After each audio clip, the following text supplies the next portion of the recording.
दिल्ली में कहने को 335 रैन बसेरा है जो बेघरों के लिए या कहीं बाहर से कोई इलाज करवाने आया है उसको रहने की सुविधा देती है। बट अगर उसकी गहराई में जाए और सच्चाई का पता करें तो दिल्ली में अभी तापमान इतना ज़्यादा नीचे चला गया है, इतनी कड़ाके की ठंड पड़ रही है 15 दिनों से, जिसके कारण 44 लोगों की मौत हो गई है। तो फिर वो 335 रैन बसेरा क्या कर रही है फिर? और मज़े की बात तो ये है कि रैन बसेरा तक बेघरों को ले जाने के लिए एक रेस्क्यू टीम बनाई गई है।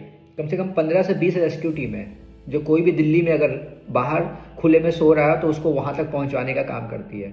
बहुत सारी गाड़ियाँ दिया गया है, तो सरकार की तरफ से काफ़ी ज़्यादा पैसे खर्च किया जाता है इस पर। उसके बावजूद भी 44 लोगों की मौत हो रही है और लोग अभी भी खुले में सो रहे हैं। तो फिर वो रेस्क्यू टीम जो क्या कर रही है या दिल्ली सरकार क्या कर रही है?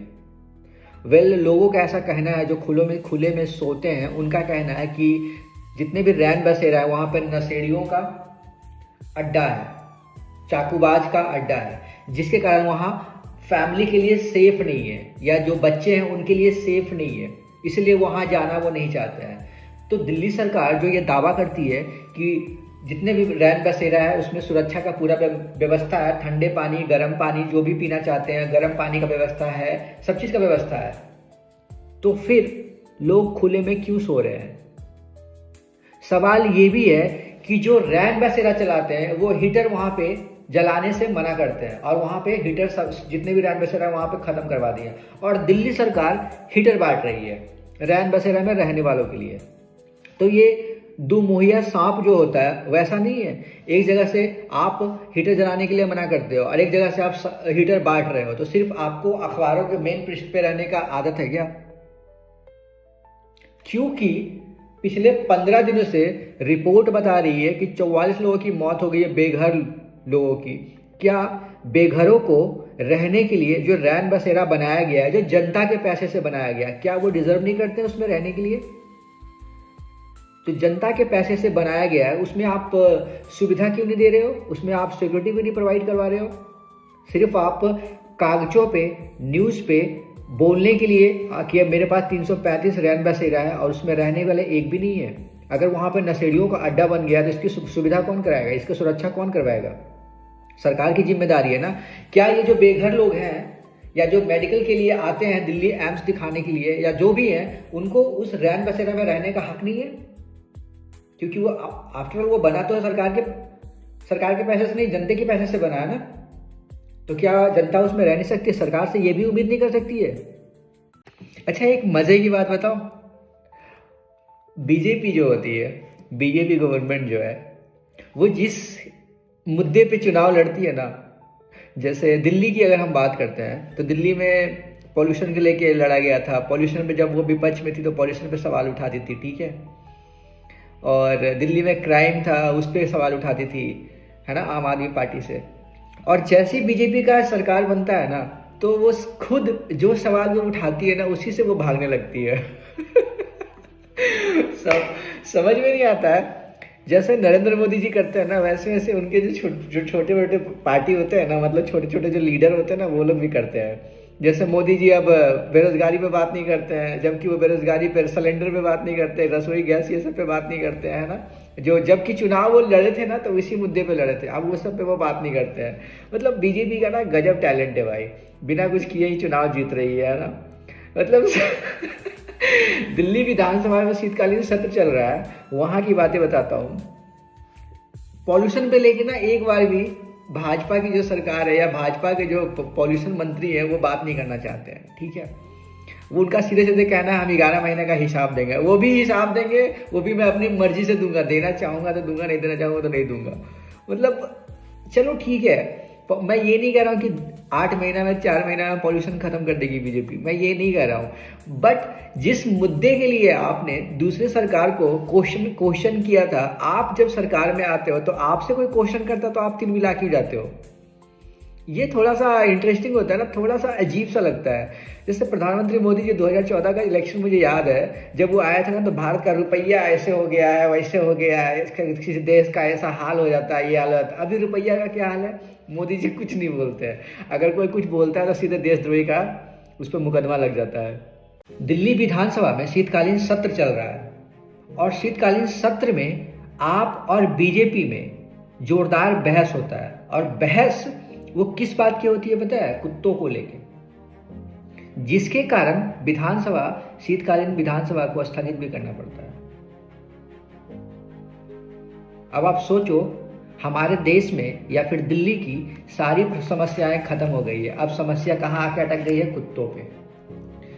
यहाँ पे क्राइम खत्म हो गया, यहाँ पे लड़कियों के साथ रेप हो रहे थे, वो सब खत्म हो गया है। मतलब मेन अब टॉपिक बच गया है कुत्ते। पक्ष तो जो रूलिंग पार्टी है वो तो बेशरम हो ही गई है, उसके साथ साथ विपक्ष भी बेशरम हो गई है। मतलब आप सोचो, हम लोग किसको चुन के भेजते हैं? जिनको मेन मुद्दा से कोई मतलब नहीं होता है, उनको फालतू के मुद्दे से मतलब होते हैं। तो कल से वोमेन्स प्रीमियर लीग स्टार्ट होगा, आईपीएल वोमेन्स का। छक्का ले चौवा ले, छक्का ले चौवा। तो दिल्ली विधानसभा का शीतकालीन सत्र तीसरे दिन भी स्थगित रहा हंगामा के चक्कर में। इन मंत्रियों को कब समझ में आएगा? पैसे इनके पापा जी के नहीं है। कुछ टॉपिक पे बात कर लो यार, जिससे दिल्ली की कुछ भला हो जाए। तर्क वितर्क कर लो मेरे भाई। क्या वैभव सूर्यवंशी को बच्चा कहना जायज है? क्योंकि जिस हिसाब से वैभव सूर्यवंशी बॉलर का धुलाई करता है, उस हिसाब से 14 साल का वैभव सूर्यवंशी लगता तो नहीं। अंडर 19 अभी मैच में अफ्रीका के साथ चल रहा था, 3-0 से अफ्रीका को धो डाला। वैभव सूर्यवंशी ने 60 से 65 के गेंदों के करीब शतक बना दिया भाई। बंदा 4 से ज्यादा 6 में डील करता है। अगर हम पिछला रिकॉर्ड उठा के देखें वैभव सूर्यवंशी का, तो 4 से ज्यादा 6 मारता है। 6 निर्दयी होके मारता है, निर्दयी। आगे बढ़ के जो ये छक्का लपेटता है ना भाई, बॉलरों की रातों की नींद छीन लेता होगा। अगर पाकिस्तान के खिलाफ लास्ट मैच में चल गया होता, तो पाकिस्तान के अब्बा जान भी बोलते क्या बंदा है यार। बट उस दिन अच्छा नहीं था वैभव सूर्यवंशी का। अंडर 19 में अभी जो कप्तान बने थे वैभव सूर्यवंशी, दक्षिण अफ्रीका के खिलाफ 3-0 से दक्षिण अफ्रीका को हरा दिया। कई सारे रिकॉर्ड अपने नाम किए भाई साहब, टीम का रिकॉर्ड अपने नाम किए। वैभव सूर्यवंशी का 2026 बढ़िया जाए, क्योंकि 2025 भी काफी तूफानों से भरा रहा था वैभव सूर्यवंशी का। क्या आने वाले टाइम में वैभव सूर्यवंशी को कैप्टनशिप मिल सकता है हरी? क्या लगता है? क्या वैभव सूर्यवंशी आने वाले टाइम में जल्दी से टीम सीनियर टीम का प्लेयर हो सकते हैं? ये कहना अभी थोड़ी सी जल्दबाजी होगी, क्योंकि टीम इंडिया के जो सिलेक्टर है उनका कहना है कि वैभव सूर्यवंशी को अभी पकाते हैं, धीमी धीमी आंच पे पकाते हैं। बट क्या वैभव सूर्यवंशी धीमी आंच पे पकने वाले हैं? इनकी हरकतों से तो लगता नहीं है कि ये धीमी आंच पे पकने वाले हैं, और ये काफी जल्दी टीम इंडिया के सीनियर टीम में आने वाले हैं, जिसमें तबाही मचाने वाले हैं भाई।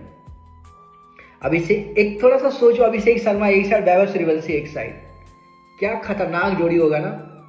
क्या लगेगा ना भाई साहब, छक्का चौका, उधर से दे दनादन, इधर से दे दनादन, उधर से दे दनादन, इधर से दे दनादन, क्या कॉम्बिनेशन होगा ना। दोनों लेफ्टी। गौतम गंभीर साहब का राइटी लेफ्टी का कॉन्सेप्ट ही चेंज हो जाएगा। बोले कि नहीं भाई, ये दोनों लेफ्ट रहेगा, ऐसा लगता है ना। क्योंकि धीमी आंच पे पकने वाला ये बंदा है नहीं। जिस हिसाब से ये बैटिंग करता है या ग्राउंड पे जैसा ये रिएक्ट करता है,